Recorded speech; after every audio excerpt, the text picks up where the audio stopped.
એટલે અત્યારથી જ અમારા સ્કૂલમાં આ શિક્ષણની જરૂર છે. હવે આ કરવા માટે 5 પ્રકારના જે માર્ગદર્શિકાઓ છે જે આપણને પૂરો પાડવાનું છે. પહેલું છે કે ઉપદેશ કરતા અભ્યાસ બહુ મહત્વનો છે. આપણે ફક્ત વાત કરીએ અને અમલમાં ન કરીએ તો એનો કોઈ ઉકેલ લાવે ના આવે. ફક્ત અભ્યાસ અત્યારે જે સ્કૂલમાં આપણી પાસે નાગરિક શાસ્ત્ર છે, નાગરિક શાસ્ત્રમાં ઘણું બધું ભણાવવામાં આવે છે, પણ શું આ સ્કૂલમાં અમલમાં આવે છે? સ્કૂલમાં નાગરિક શાસ્ત્ર બધાને ભણાવવામાં આવે છે કે તમારો આ અધિકાર છે, તમારો આ મૌલિક અધિકાર છે. શું સ્કૂલમાં પોતે લોકો અમલમાં લે છે? નથી લેતા. એટલે જરૂર ક્યાં છે? ઉપદેશ કરતા અભ્યાસ કરવાનો. પહેલું આપણને પગથિયું છે. દરેક સ્કૂલમાં ઉપદેશ કરતા બાળકોને ફક્ત ઓરલી તમે ભણાવો, મૌખિક રીતે ભણાવો, મૌખિક રીતે શીખાવો, એના કરતાં તમે એમને અમલમાં લાવો સ્કૂલમાં જ, તો જ ત્યાં બદલાવ આવશે. બીજું છે શાળા જીવનમાં સરળ સંક્રમણ. એટલે આજે આપણે વાત કરી રહ્યા છીએ, આ ફક્ત એક પ્રોજેક્ટની એક્ટિવિટી ન રહી જાય, હે ને? તમે જાઓ અને આચાર્ય સાથે મળો, એસએમસી સભ્યો સાથે મળો અને તમારી કામગીરી પતી ગઈ, આ નહીં.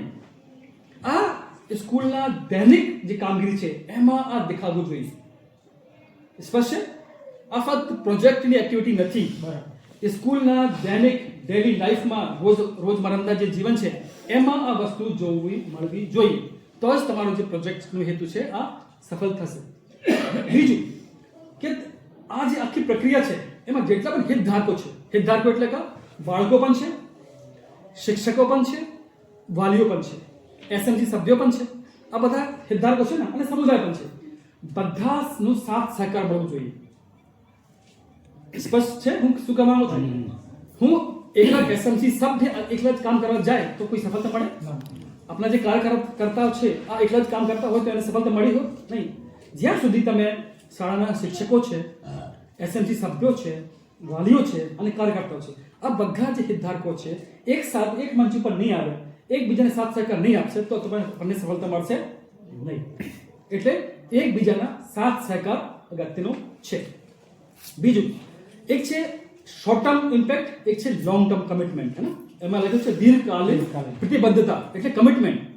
કે એવું નથી કે આજે આપણે પ્રોજેક્ટ ચાલી રહ્યો છે એટલે આપણે આ બધું કરી રહ્યો છું, પણ સ્કૂલમાં એક એવી સંસ્કૃતિ ઊભી કરવાની છે કે પ્રોજેક્ટ હોય કે ના હોય પણ આ જે કામગીરી છે, આ મૂલ્યો છે, આગળ પણ હંમેશ માટે જીવંત રહે. એટલે દરેક સ્કૂલમાં કમિટમેન્ટ હોવું જોઈએ.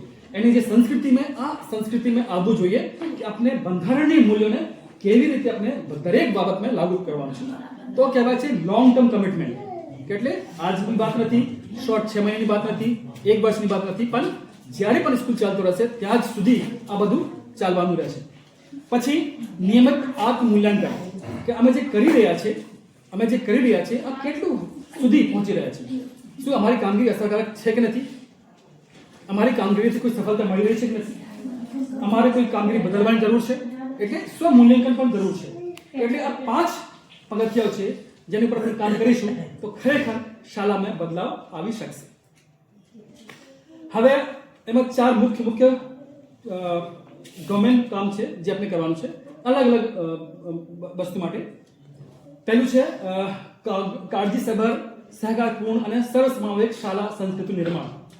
શિક્ષણ એક સામાજિક તથા શીખવાની પ્રક્રિયા છે. આપણે બધા જાણીએ છીએ ને કે સ્કૂલથી બધું આપણે શીખે છે અને એક નાગરિક ક્યાં બને છે? શાળામાં બને છે. હે ને? વિદ્યાર્થીઓ એકબીજાની સાથે રહીને જુદી જુદી પૃષ્ઠભૂમિકાઓ અને અનુભવો સાથે જોડાઈને શીખે ત્યારે તેમની વિચાર કરવાની જે ક્ષમતા છે એ વધી શકે છે. આ જે અહીંયા લખેલું છે એના સાથે બધા સંમત છો? દરેક સ્કૂલમાં જુદા જુદા પૃષ્ઠભૂમિ લોકો આવે છે. અમુક ખેડૂતો હોય છે, અમુક સરકારી કર્મચારીઓના બાળકો પણ હોય છે, અમુક એવા લોકો હોય છે જે ચમડાનું કામ કરતા હોય છે, અમુક કડિયાનું કામ કરતા હોય છે, ઘણા બધા. દરેક બાળકોની પૃષ્ઠભૂમિ અલગ છે, છતાં પણ ક્લાસમાં બધા એક સરખા છે. હે ને? એકબીજા સાથે રહીને કેવી રીતે શીખવાની છે, કેવી રીતે એકબીજાને સાથ સહકાર આપવાનું છે, આ ત્યાં સ્કૂલમાં હોવું જોઈએ. એટલે આ કોની જવાબદારી છે? દરેક જે એસએમસી સભ્ય છે એમની જવાબદારી છે કે કોઈ પણ વ્યક્તિ જે અલગ પૃષ્ઠભૂમિથી આવતો હોય, અલગ બેકગ્રાઉન્ડથી આવતો હોય, એની સાથે કોઈ પણ જાતનો ભેદભાવ ના થવો જોઈએ.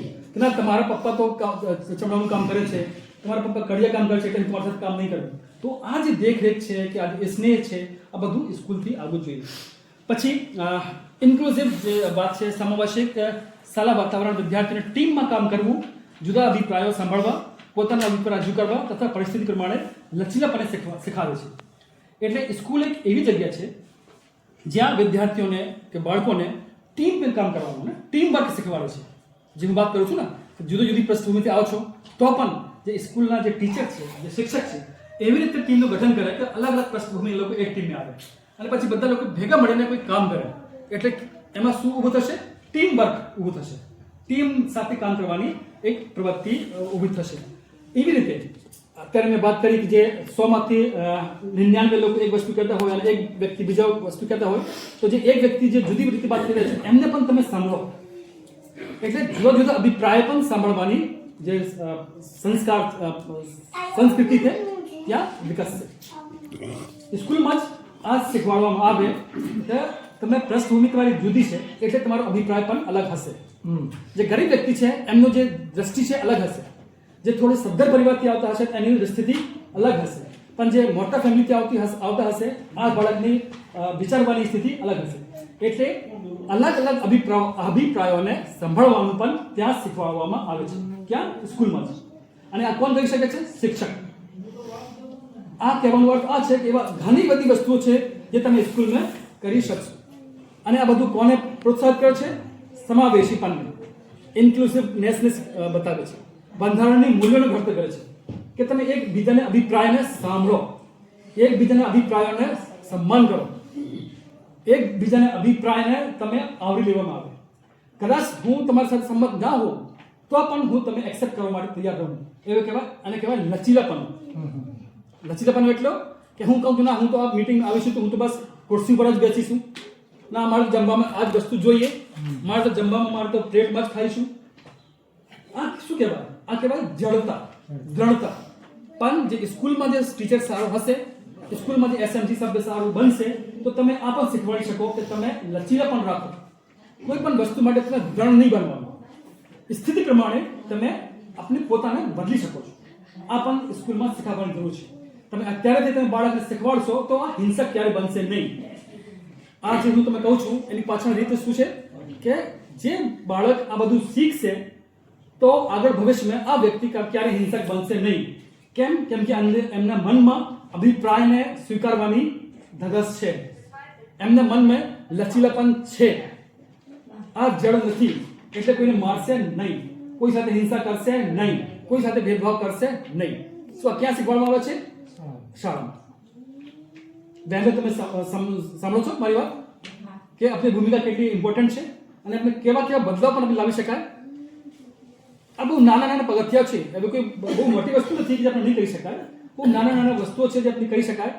કરીશું તો ઘણા બધા બદલાવ પણ સમાજમાં જોવા મળશે. કદાચ એનું રિઝલ્ટ તમને આજે જોવા નહીં મળે, પણ કોઈ પણ બાળકમાં આ વસ્તુઓનું સિંચન થશે તો આવનાર 20 વર્ષ પછી જ્યારે આ મોટો થશે અને કોઈ નાગરિક બનશે જ્યારે, તો એમના મનમાં પરિવર્તન જોવા મળશે અને એક જિમ્મેદાર નાગરિક તરીકે આ આગળ વધશે. જે પહેલું જે ડોમેન હતું એમાંથી કઈ કઈ વસ્તુઓને એમાં ઉછેર થશે? પહેલું થશે સહકાર. જે ટીમ વર્કનું કામ કરશે, એકબીજાના સાથ સહકારની ભૂમિકામાં સિંચન થશે, કોલેબોરેશન આવશે એમાં. બીજું છે કમ્યુનિકેશન. જે સ્કૂલમાં ટીમ વર્કમાં લોકો કામ કરશે, બાળકો કામ કરશે, એમને મનમાં એમને અંદર